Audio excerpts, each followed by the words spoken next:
भात कापणीचा हंगाम सुरू असतानाच अचानक आलेल्या पावसानं रायगड जिल्ह्यातल्या शेतकऱ्यांचं कंबरड मोडलंय। पावसामुळे शेतात पाणी साचलंय। शेतात कापून ठेवलेलं भाताचं पीक भिजून त्यांचं नुकसान झालंय। या भाताला आता कोंब फुटण्याची भीती निर्माण झाली आहे। काही ठिकाणी पावसामुळे उभं पीक आडवं होऊन शेतातल्या पाण्यात भिजलंय।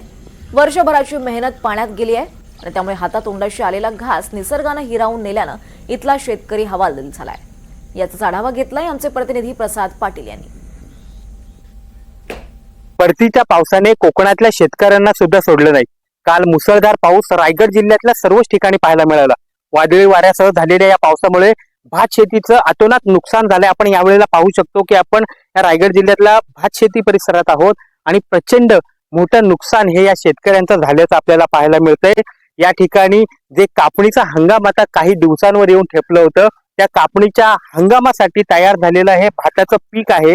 आपण पाहू शकतो, मी तुम्हाला कॅमेराच्या माध्यमातून दाखवू शकतो। हे बघा कशा पद्धतीने हे जे भाताचं जे पीक आहे हे तयार झालं होतं, मात्र अवकाळी पावसाने काल कोकणातल्या शेतकऱ्याचा घात केला आणि त्याच्यामुळे हातातोंडाशी आलेला जे कापणीच्या भाताचं पीक आहे हे जमीनदोस्त झालं। त्याच्यामुळे येणारी जे दिवाळीचा सण आहे हे कोकणातल्या शेतकऱ्याचं गोड होणार की नाही याच आता चिंता ही कोकणातल्या शेतकऱ्याला लागल्याचं पाहायला मिळतंय।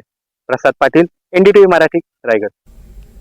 तर भात कापणीचा हंगाम सुरू असतानाच अचानक पाऊस आला आणि त्याचा फटका, या परतीच्या पावसाचा फटका भात शेतीला बसलाय। त्यामुळे आता शेतकरी आर्थिक संकटात सापडलाय।